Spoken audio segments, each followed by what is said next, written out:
hopefully. Probably will anyway, but I'm good at getting in trouble. Nothing new there. All right, we are in Deuteronomy chapter 19, verse 14.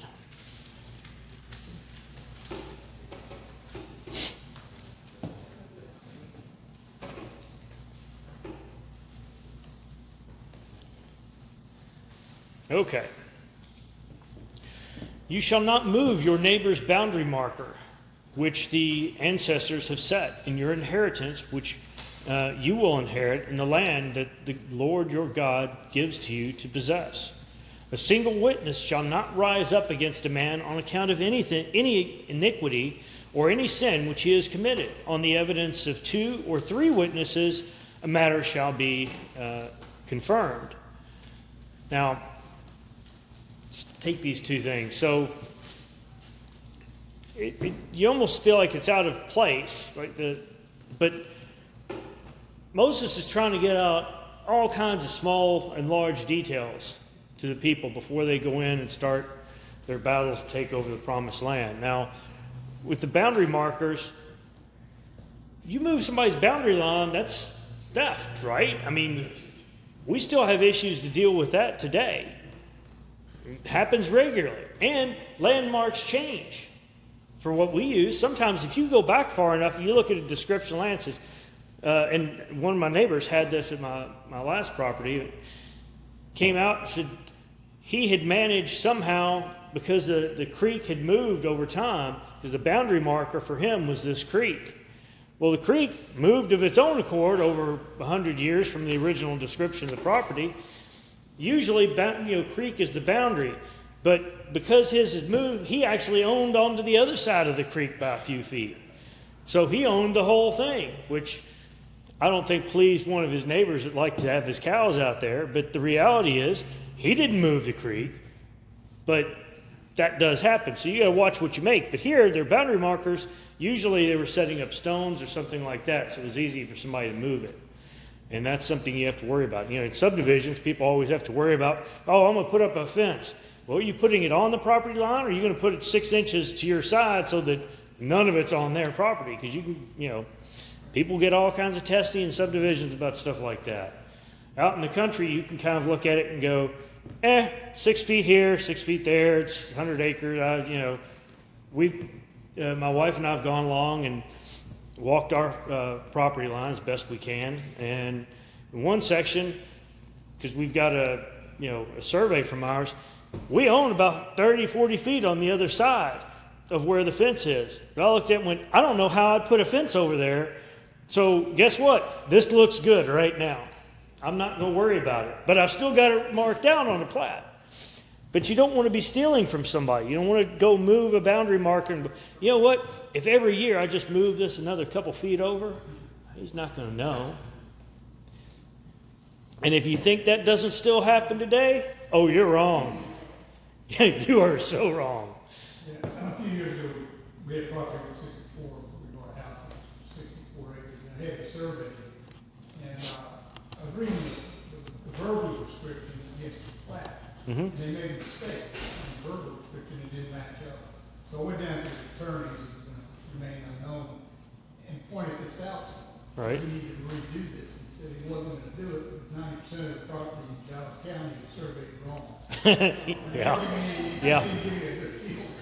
Yeah.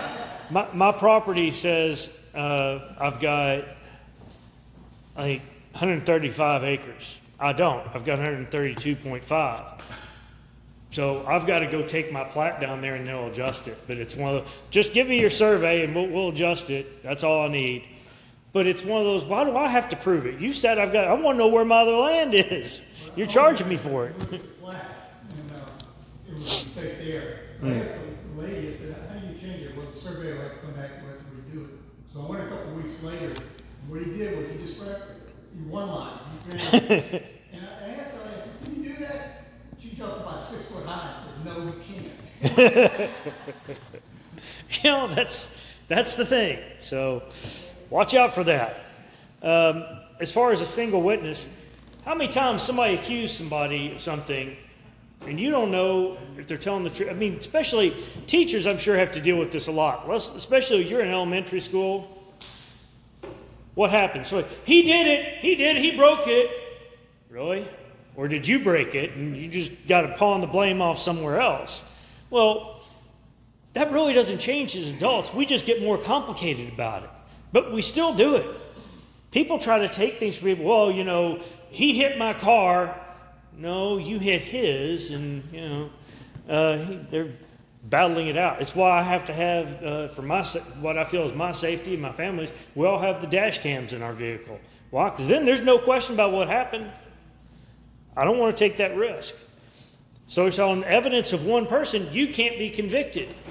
But 2 or 3, well, then the matter is confirmed. Do you have a gas can in your 64.5 Mustang?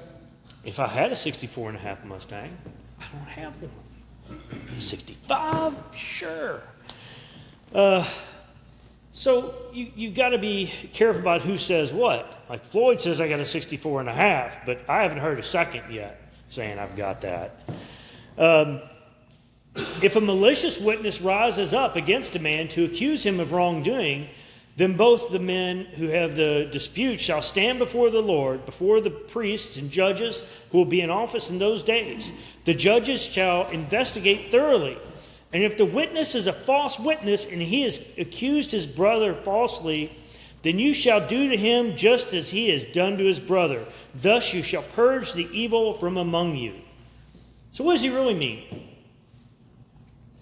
All right, you got an argument about who's telling the truth. Which one's telling the truth, which one's lying.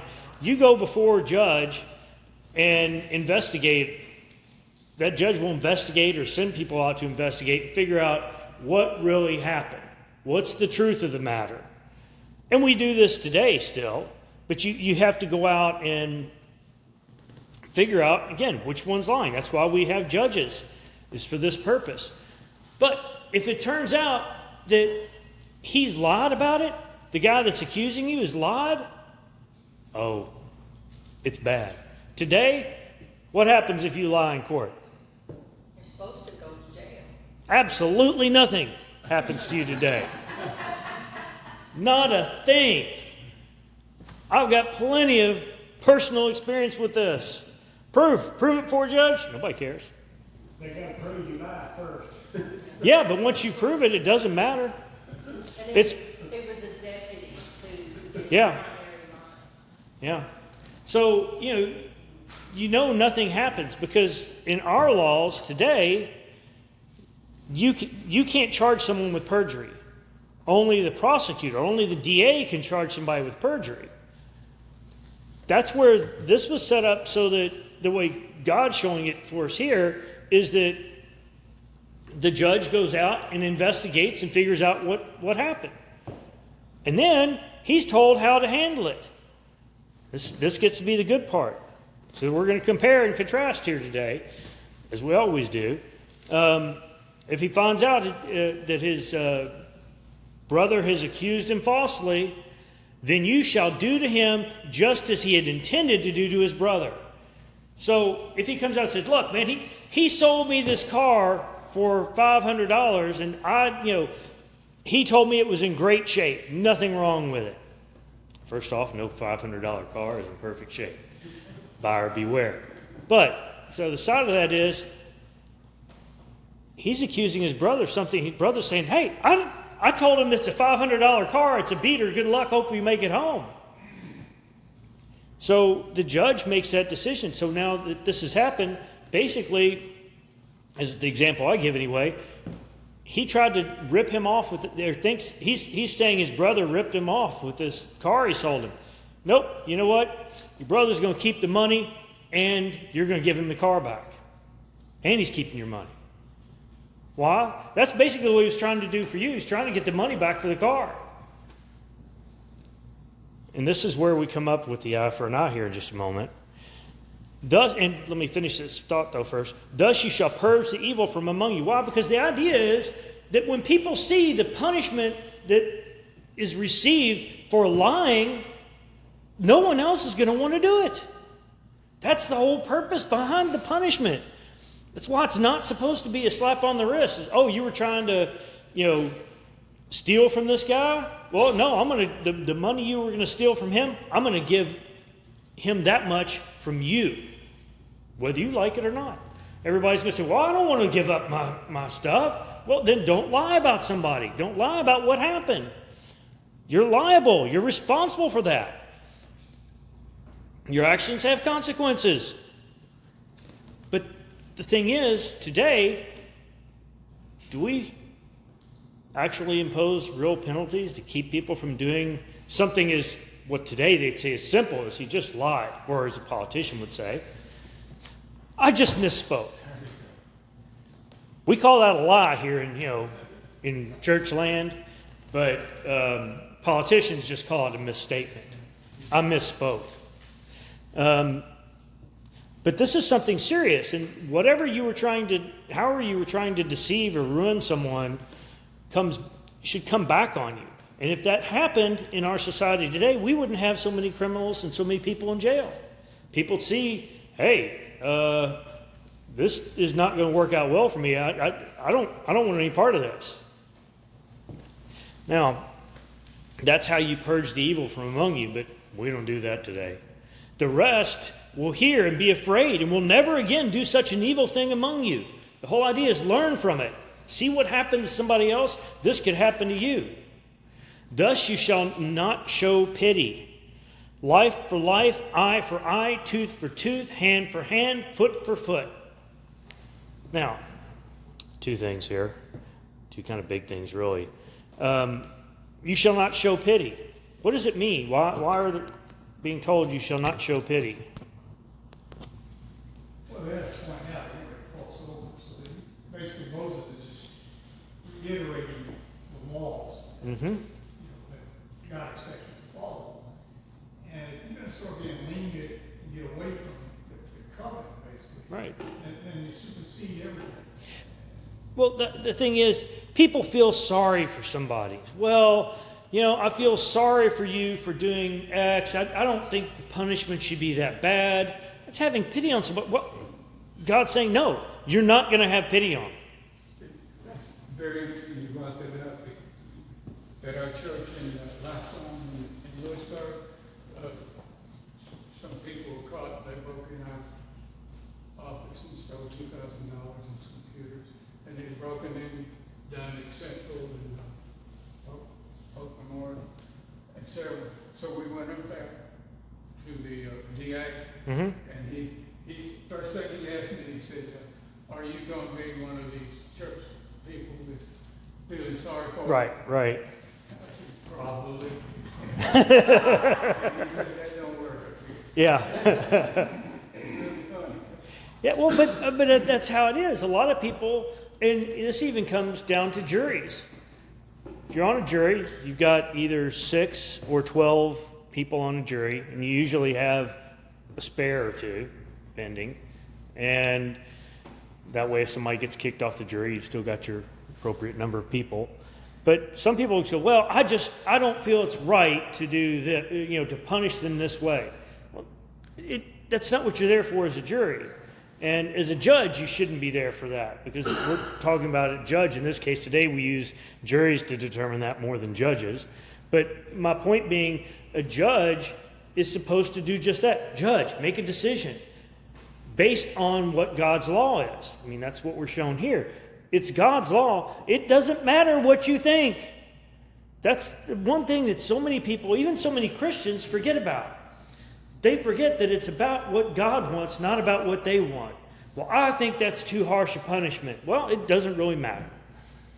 And today, it's... I think you're better off just to not go to the agony and say, vengeance is mine, says the Lord. Yeah. I will repay. And I get that. He'll do it justly. Well, God's the only one that knows the truth all the time. Although today we get so much video evidence.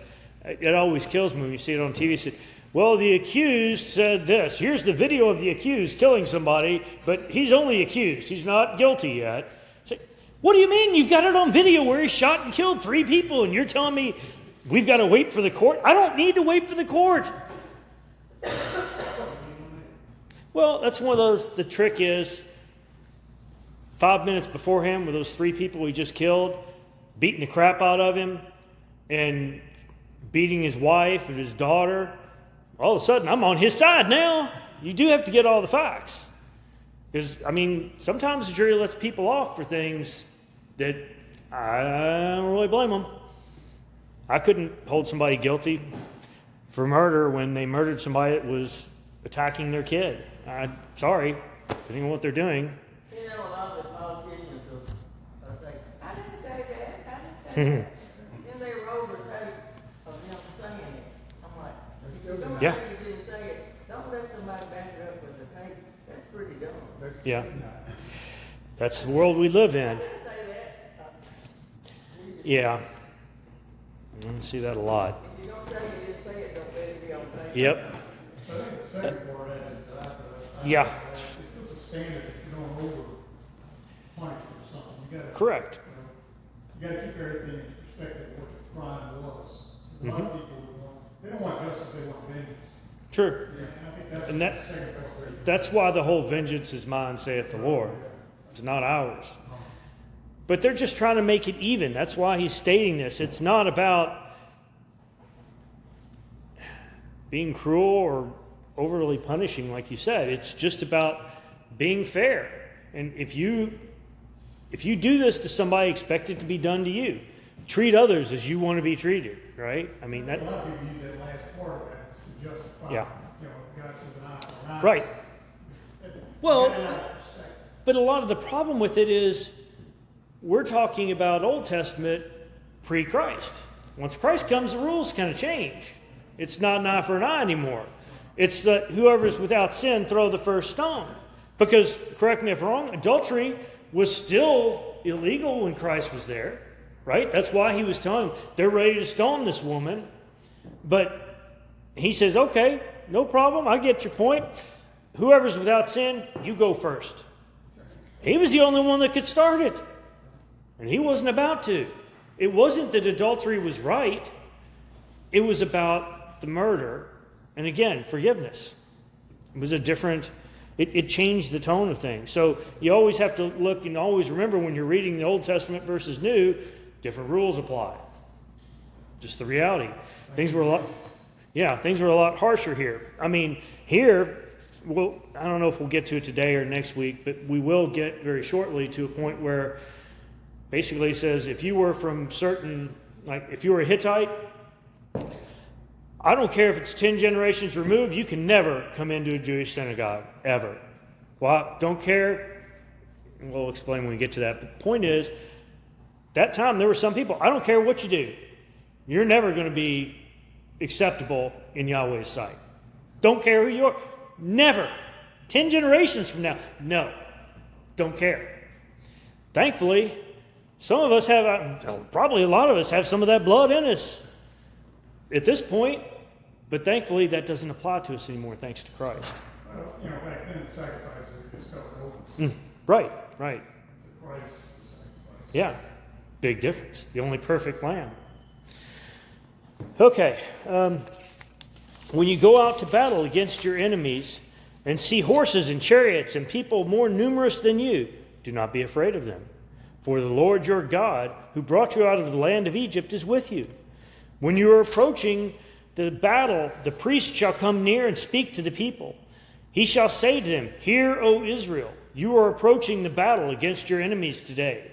Do not be faint-hearted. Do not be afraid or panic or tremble before them. I don't know, if I see, 100,000 people rushing towards me, keep in mind they've got 12,000, basically, right? 1,000 from each tribe. So they've got 12,000. They see 100,000 or even 50,000 people. If I'm on that front line, I'm going to be a little concerned. It's human nature, I think. But he's reminding them, look, if you think back, they've already been in battles where they didn't lose a single person and defeated armies more numerous than them. So surely Yahweh can handle this if you'll let him. But that's where we have to go. It comes down to that having faith thing, right? When people, come up and they're questioning Christianity, often happens if you get in a religious discussion. You know, somebody comes up and says, well, you can't prove a virgin birth to me. That just doesn't make any sense. It's not possible. Yeah, it's not unless you have faith in God, yeah. Because I can't explain it. My explanation is because God said so. That's the only one I've got. So I think it's relative to understanding Christianity is that you have to have faith. To understand God, you have to have faith. I just look around and say, you're going to tell me all this happened by accident? Yeah, I don't think so. Just, happened to go our way. We happen to be at the top of the food chain. The officers also will speak to the people saying, who is the man that has built a new house and has not dedicated it? Let him depart and return to his house. Otherwise, he might die in the battle and another man would dedicate it. Basically, it's meaning if you just built a house, you're not quite finished with the house, you haven't moved into it yet, then go home. You don't want to die in battle and have that. Go home. Go live in your house. So that some other man doesn't come along and finish it and take it. So then we're going to go through several of these here. Basically going, if you've got a reason not to be here, don't be here.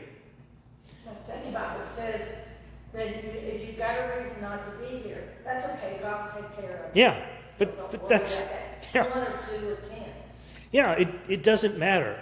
The numbers aren't relevant because God's the one leading the battle, not you. Who is the man who has planted a vineyard and has not begun to use its fruit? Let him depart and return to his house. Otherwise, he might die in the battle and another man would begin to use its fruit. And who is the man that is engaged to a woman and has not married her? Let him depart and return to his house. Otherwise, he might die in the battle and another man would marry her. Then the officers shall speak further to the people and say, who is the man that is afraid and faint-hearted? Let him depart and return to his house so he might not make his brother's hearts melt like his heart. Which, again, I get that one in particular. The other, I think, are more kind-hearted. Hey, you've got a reason not to be there. Don't be there. I've got this. But on that one, do you want people that are afraid next to you and tell, look, there are 100,000 of them. They're going to kill us. That's not the guy you want next to you fighting in this battle, right? Send him on his way so he doesn't give everybody else that same feeling. I almost, break it down to those hardened warriors, because that's what they need. Mm-hmm. So they're giving them a house. Yeah. They wouldn't be invested in, giving everything to them. Well, you have to keep in mind, you've got 2.5 tribes that are still on the other side of the Jordan. And they have had time to establish houses if they didn't take one that was existing. Because they took the time to, set all that up. But, yeah, I just think it's a smart approach, but it's interesting. Just a leader in today's army is not going to say anything like that. A general today is not going to say, well, if you're scared, go on home. It's not going to say, hey, if you were engaged, you're getting ready to get married, you're just, and we've called you to war, don't worry about it, just go. It's okay. We're not going to say that today. Why? Because numbers matter. And our armies aren't going to necessarily have God leading the way. And that's the huge difference here. And that's what's really important. When the officers have finished speaking to the people, they shall appoint commanders of armies at the head of the people. When you approach a city to fight against it, you shall offer it terms of peace. I like this one. I like their version of terms of peace. If it agrees to make peace with you and opens to you, then all the people found in it shall become your forced labor and shall serve you. That's the terms of surrender. That's not making peace. They've got to give up totally. Well, but that's better than them being killed. Yeah, well, that's debatable. It depends on what your forced labor can be pretty rough. I mean, you think about it, it can be worse. It depends on how it's about your master, right? And God's pretty much told them all these people are against me, so hate them. So that's a bit problematic. because they're probably going to treat them pretty poorly. Besides, most men tend to think, okay, forced labor or fight these people. I think we can take them. We're kind of that way, you know. However, if it does not make peace with you, but makes war against you, then you shall besiege it. When the Lord your God gives it into your hand, and you shall strike all the men in it with the edge of the sword. Only the women and the children and the animals and all that is in the city, all its spoils, you shall take as booty for yourselves. And you shall use the spoil of your enemies, which the Lord your God has given you. So basically, kill the men, everything else is yours. Now, I would assume, and I'm just referencing this because of previous things we've been told, that's going to mean any male child. Why? Because they're going to rise up, get older, and go, I'm going to fight back. You don't want that. So the idea was submission. Kill all the men. I don't care if we're talking about a one-day-old baby. That's the way this was, just kill them all. In the 80s, I always remember the bumper stickers you'd see at the gun shows. Kill them all, let God sort them out. Hey, it's the only person that's going to get it right, you know. Thus you shall do to all the cities that are very far from you, which are not the cities of the nations nearby, or of these nations nearby. Only in the cities of these people, that the Lord your God is giving you as an inheritance, you shall not leave alive anything that breathes. All right, did you all catch that? Yeah, it's kind of flippant. It is, but the idea is the nations that are near you, in other words, those around the edges. So you're going to get an area this big. These that are along the outside, the ones that are near you, near your borders, on those towns, kill everybody. Why? Who's going to notice that first? All your neighbors. Oh, crap, they killed everybody. They didn't leave a single thing alive. But when you get over to the interiors, the ones that are a little further away from your borders, you can offer them terms, make them slaves, take everything. But you want to scare the crap out of your enemies along your borders so that they will leave you alone. From an economic point, that's also beneficial too. You get the lifestyle, Yeah. slave labor. Yeah. There's logic behind it. It's harder for them to escape because they've got a long way to travel. They're going to travel through other Israelite cities at that point. Perspective, right? It's basically God showing them how to think ahead because this is the way you do it. No. And now, you know, like if Israel was going Gaza and killed everybody right now, war crimes. Yeah, but that's always a question of who actually handles war crimes, you know? Well, I ain't But, saying, yeah. but you know, the world would not accept that. Probably not. But I'm still not sure who would back it up this day and age. But yeah, you know, it'd be broadcast live on TV. Of course, at the same time, I sit here and wonder if they had done that, would Israel be messed with as much? I don't know. They took the biblical approach, you know. But again, all I'm going with is this is what God's telling them to do. But it makes sense when you think about the rationale. He's just trying to make sure that they're going to be safe around their borders. Look at our borders. Our borders today are so porous anybody can go through. And for that matter, we have, I don't know how many people leave our country every day to go work in Mexico. And how many in Mexico legally leave Mexico and go work in the U.S.? I know this because I worked for Sanford at one point. Pens, pencils, Sharpies, all that kind of fun stuff. And usually, I don't know, once every probably 6 weeks for that one, I think, I would go from an office that was in Santa Monica, California, and I'd go down across the border into Mexico and work in Mexicali at another plant. So I would probably do that every 6 weeks. And yeah, I was crossing back and forth regularly. No problems. But your peaceful nation, you do those things legally, I think it's okay. I mean, look at the nation of Israel. They had sojourners along with them, right?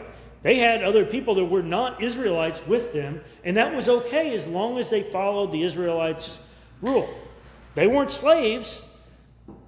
They were just there. They were traveling with it. Nothing else. Some of them, I think, just wanted safety. Why? Well, something's right is going on here because nobody's messing with the Israelites. I'm thinking this is a good place to be. Just got to follow some rules. It's okay. So it's perspective too.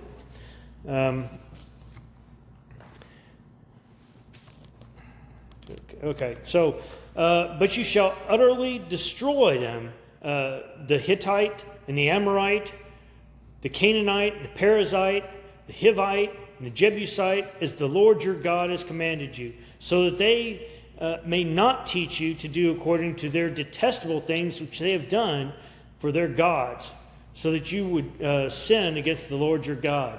Again, those people were really doing things that God hated. False gods, big kill babies to determine the future. Yeah, I think Druid stuff, that kind of thing. So, God didn't want them to see all that stuff. He didn't want them to be involved in that. He didn't want them to pick up any bad habits along the way as they're going through this land. So those people, don't even give them a chance. Just kill them. Get rid of them. Lord didn't want them around anymore. So that you may not, so they just don't teach them to do according to their detestable things, which they have done. Okay, when you besiege a city a long time to make war against it in order to capture it, you shall not destroy its trees by swinging an axe against them. For you may eat from them, and you shall not cut them down. For is the tree on the field a man, and should it be besieged by you? Only the trees which you know are not fruit trees shall you destroy and cut down, that you may construct siege works against the city that is making war with you until it falls. Well, it seems kind of straightforward. Don't destroy your future food supply, right? I mean, isn't that really what we're talking about? Now, a lot of times in the Middle Ages, apparently they didn't read the Bible, because when they would go in and besiege something, man, they'd destroy every resource around it, thinking that, well, this will make sure they can't use it. Yeah, but you need that resource during the siege, right? And once you take over the city, don't you want those apple trees and, you know, or whatever trees are there, fruit-bearing trees that are there? You don't want to destroy or burn all that. Keep those things which will be useful to you later.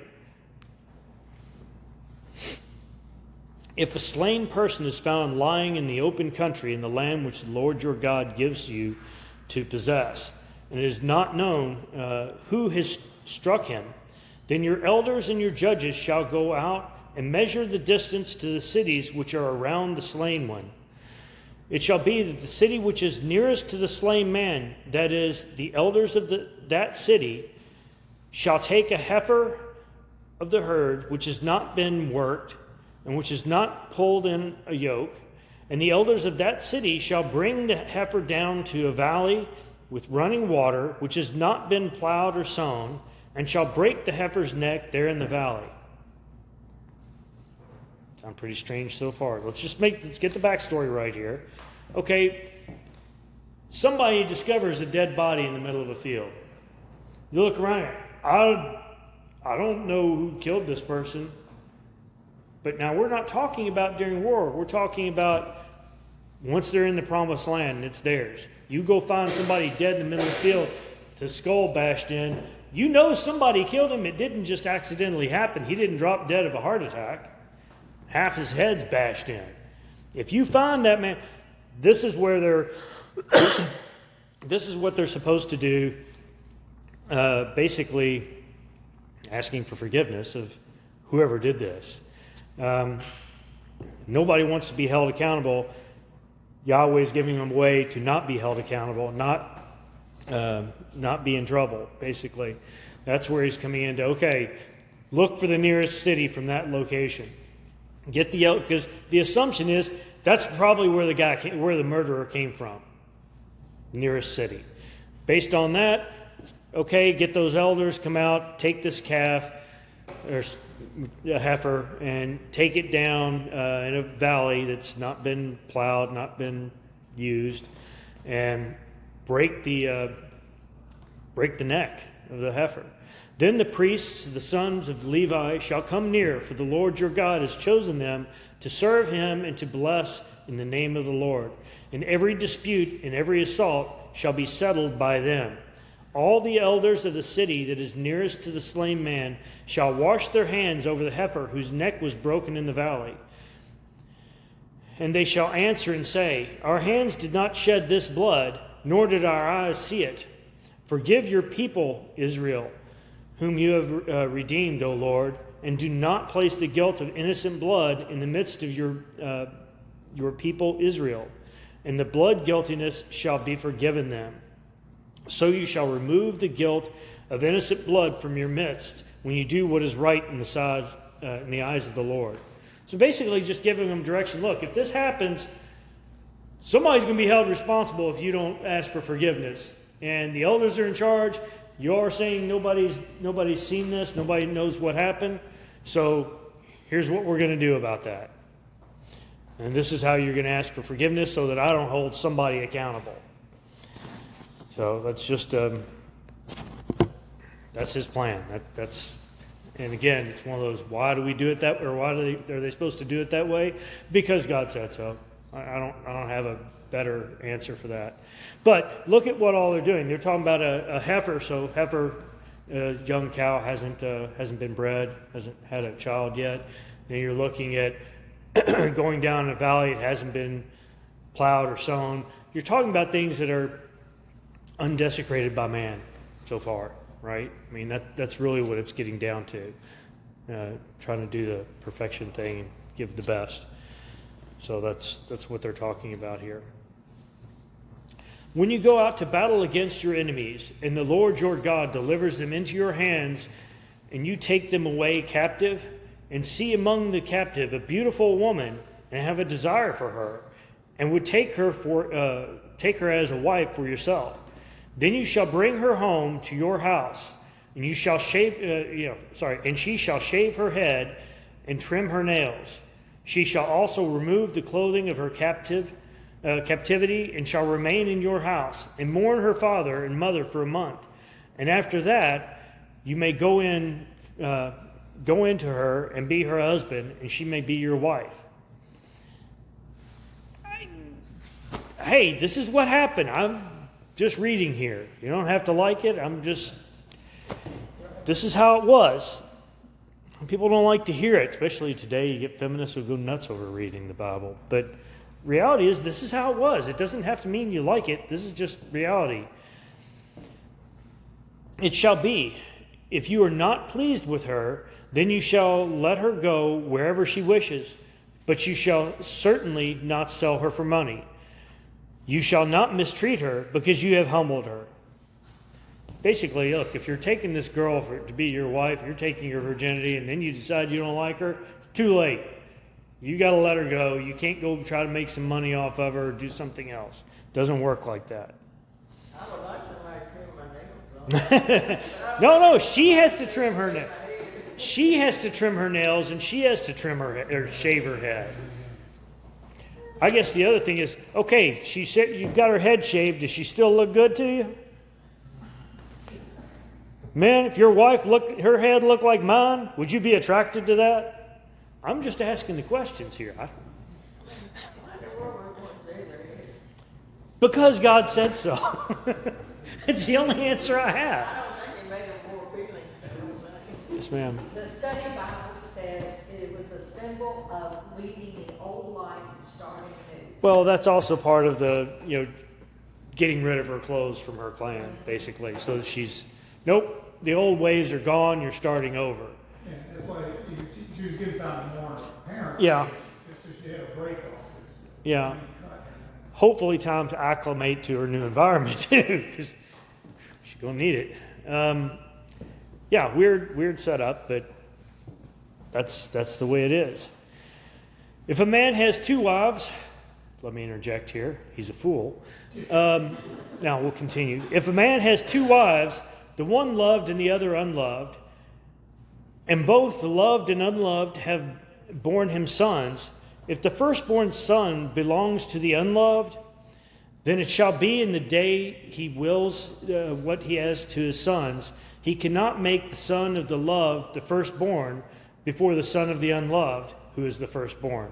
But he shall acknowledge the firstborn, the son of the unloved, by giving him a double portion of all that he has. For he is the beginning of his strength. To him belongs the right of the firstborn.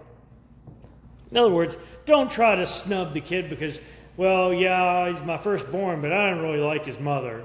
But I've got another wife, another kid. I'm gonna let him be the one in charge. I was just kind of thinking, it's just Jacob's situation with Leah and Rachel. Yeah, in some ways. But this is where I think God's saying, look, if this happens, you're not going to hate one and love. You can't just hate him because he wasn't from your favorite wife. He's still your firstborn. Firstborn at the time meant a lot. That's the one that was going to get the majority of the father's possessions. Trying to keep wealth in the family, that's how it worked. Because you think about it back then, what do you end up, 10, 15 kids? I mean, even look back at your grandparents or great-grandparents. How many did they have? How many kids? I mean, 10, 12, you start doing that math, and anything you've got, you distribute it out that many times. Well, you thought you were doing really well in your life until you distribute that out, and you're not handing out that much anymore per kid. I bet that don't apply today, 'cause I wouldn't get it. Yeah, that's part of it. You get next to nothing. And that's just the way it is. Or was. Thankfully, it isn't that way today, and we get to choose what we do.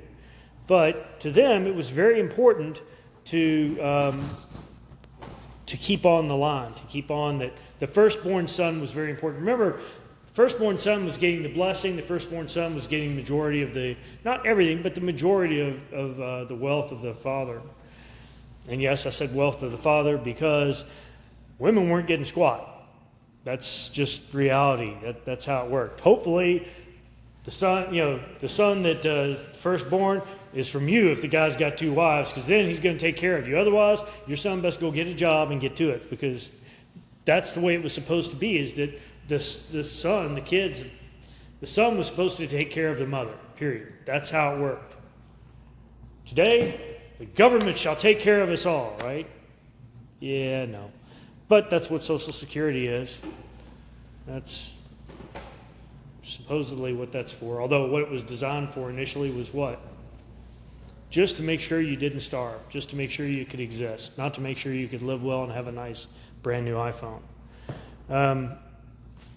But I digress. Point is, he can't dislike one son just because of who the mother is. He had 2 wives. That was his choice.